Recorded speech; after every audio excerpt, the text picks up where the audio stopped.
Good morning, students.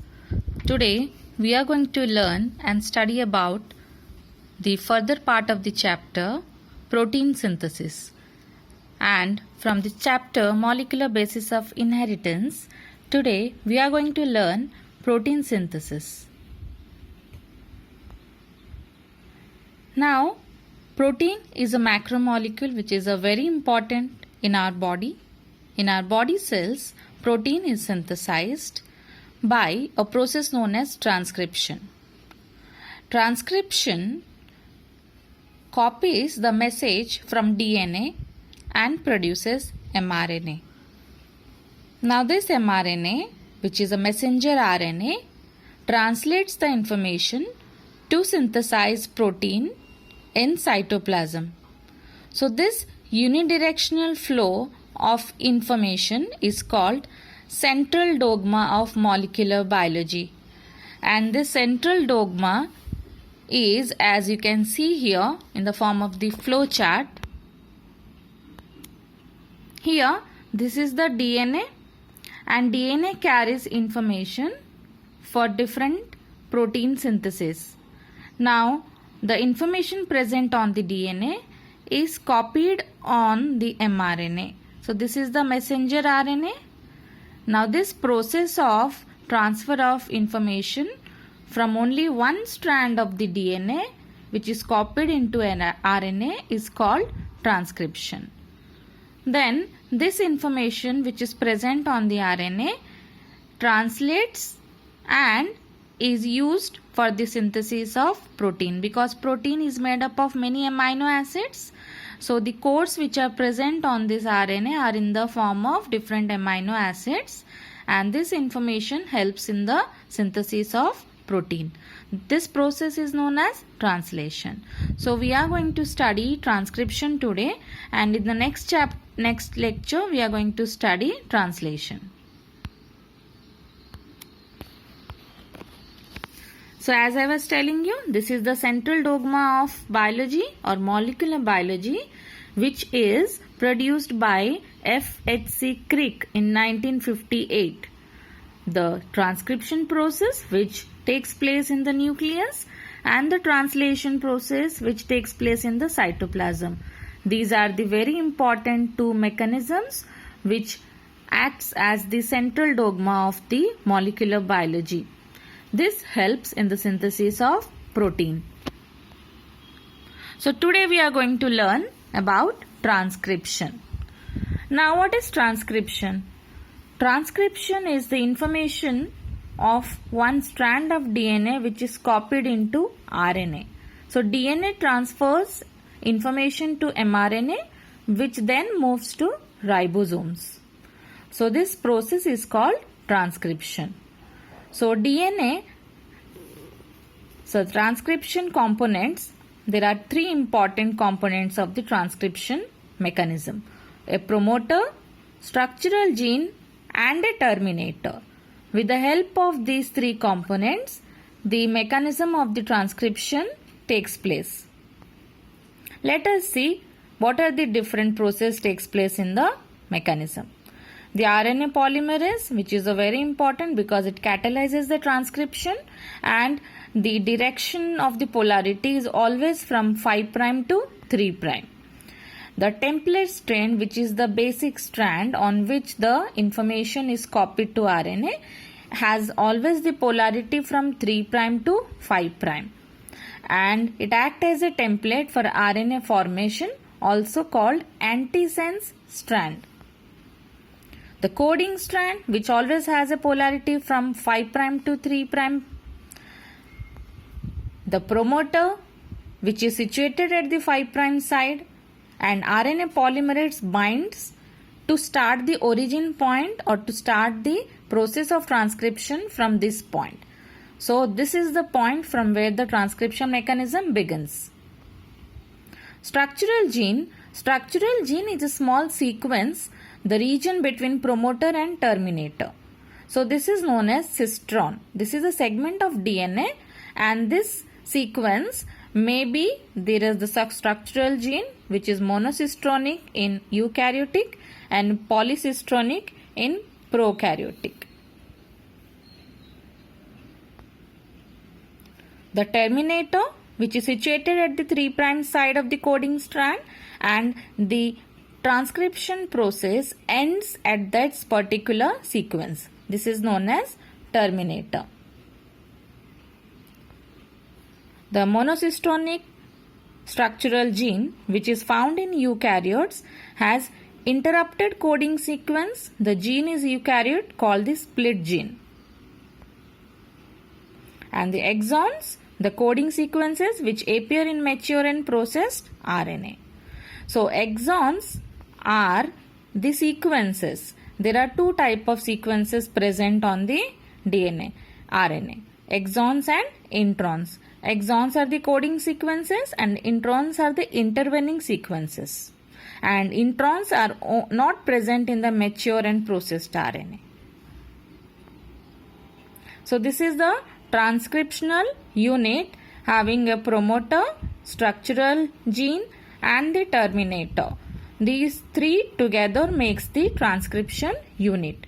The promoter is the DNA sequence which is present at the 5' end and also helps in the binding site for RNA polymerase. And this RNA polymerase further binds the promoter. In this way, the initiation of the process of transcription begins. Whereas the structural gene, the RNA polymerase catalyzes the polymerization in 5' to 3' end, and the template strand from 3' to 5' end. Here you can see the template strand is always from 3' to 5' end, and the coding strand is from 5' to 3' end. So in this way, the transcription unit helps in the process of transcription, and these are the very important elements of the process of transcription. The terminator at the 3' end, that is the end of the transcription process, because after binding to the promoter, RNA polymerase moves along the DNA and causes unwinding of DNA into two chains. That is, one strand as the template, which is known as the antisense. Remember, one strand which is acting as a template is the antisense and the other is the complementary known as the sense strand. So the triphosphate bases join to the template strand. So here you can see the transcription in prokaryote and eukaryotes. The prokaryotes, because the prokaryotes, like in bacteria, the transcription process is quite similar in prokaryote and eukaryote, except in few things, which is the processing, whereas extra processing is required in the eukaryotic transcription, whereas prokaryotic transcription do not require any extra processing.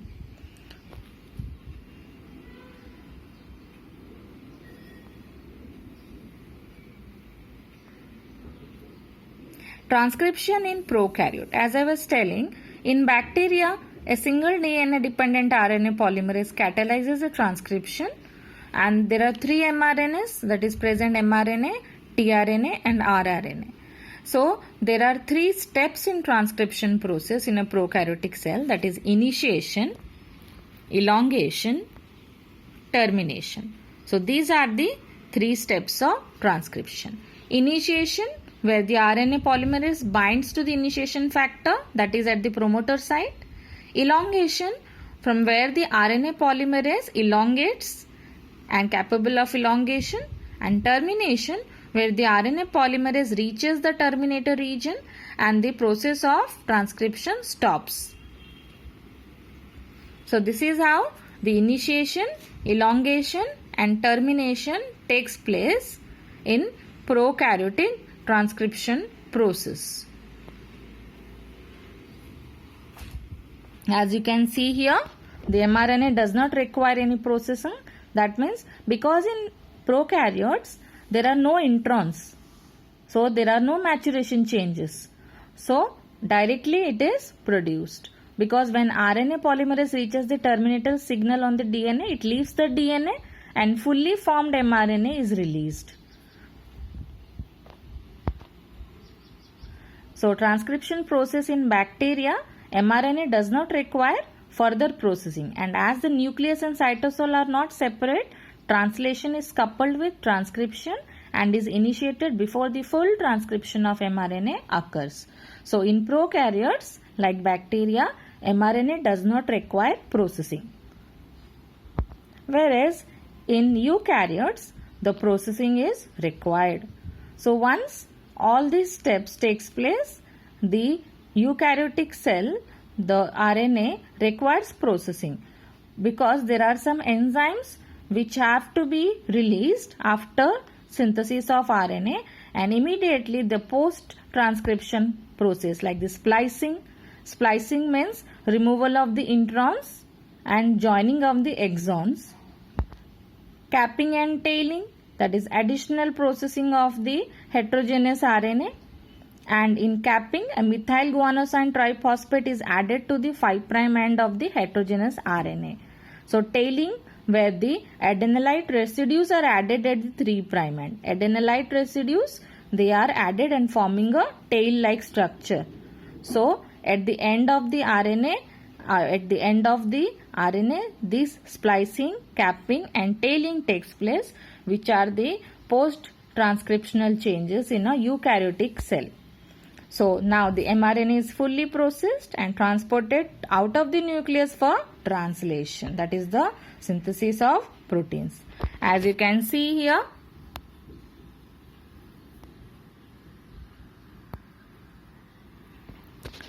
the coding regions, here how the transcription process takes place, and the exons and introns are present, how the yellow parts, which are the introns, are removed and all the exons are joined together. So here the termination regions and the initial promoter regions are being removed, and once the RNA comes out, all the exons regions join together and capping and tailing occurs so that it is ready for the beginning of the process of transcription. So transcription is ended here and translation will begin. So how the transcription is ending in a eukaryotic organism? This is how shown here. Once the transcription process is completed here, that is the initiation, elongation and termination process is completed, immediately it will undergo the post-transcriptional changes and immediately capping and tailing occurs. Here you can see the tailing at the adenylate residues. Here this is the adenylate residue, that is the tailing, and here capping occurs 5' end and tailing occurs at 3' end. So the introns are removed so that all the exons will join together to form the processed heterogeneous mRNA. And now these are ready for translation for the synthesis of protein. So in this way transcription process ends. In order for our bodies to function, we need to supply them with a variety of nutrients we get from our diet. Our bodies cannot use the food as it is when it enters our digestive system. The process of chemical digestion uses different proteins and enzymes to break down the food particles into usable nutrients our cells can absorb. And where are the instructions to manufacture these and all the different types of proteins we need to stay alive? The instructions to make proteins are contained in our DNA. DNA contains genes. A gene is a continuous string of nucleotides containing a region that codes for an RNA molecule. This region begins with a promoter and ends in a terminator. Genes also contain regulatory sequences that can be found near the promoter or at a more distant location. For some genes, the encoded RNA is used to synthesize a protein in a process called gene expression. For these genes, expression can be divided into two processes, transcription and translation. In eukaryotic cells, transcription occurs in the nucleus, where DNA is used as a template to make messenger RNA. Then in translation, which occurs in the cytoplasm of the cell, the information contained in the messenger RNA is used to make a polypeptide. During transcription, the DNA in the gene is used as a template to make a messenger RNA strand with the help of the enzyme RNA polymerase. This process occurs in 3 stages: initiation, elongation, and termination. During initiation, the promoter region of the gene functions as a recognition site for RNA polymerase to bind. This is where the majority of gene expression is controlled, by either permitting or blocking access to this site by the RNA polymerase. Binding causes the DNA double helix to unwind and open. Then during elongation, the RNA polymerase slides along the template DNA strand. As the complementary bases pair up, the RNA polymerase links nucleotides to the 3' end of the growing RNA molecule. Once the RNA polymerase reaches the terminator portion of the gene, the messenger RNA transcript is complete, and the RNA polymerase, the DNA strand, and the messenger RNA transcript dissociate from each other. The strand of messenger RNA that is made during transcription includes regions called exons that code for a protein, and non-coding sections called introns. In order for the messenger RNA to be used in translation, the non-coding introns need to be removed, and modifications such as a 5' cap and a 3' poly A tail are added. This process is called intron splicing and is performed by a complex made up of proteins and RNA called a spliceosome. This complex removes the intron segments and joins the adjacent exons to produce a mature messenger RNA strand that can leave the nucleus through a nuclear pore and enter the cytoplasm to begin translation. How is the information in the mature messenger RNA strand translated into a protein? The nitrogenous bases are grouped into 3 letter codes called codons. The genetic code includes 64 codons. Most codons code for specific amino acids. There are 4 special codons, 1 that codes for start and 3 that code for stop. Translation begins with the messenger RNA strand binding to the small ribosomal subunit upstream of the start codon. Each amino acid is brought to the ribosome by a specific transfer RNA molecule.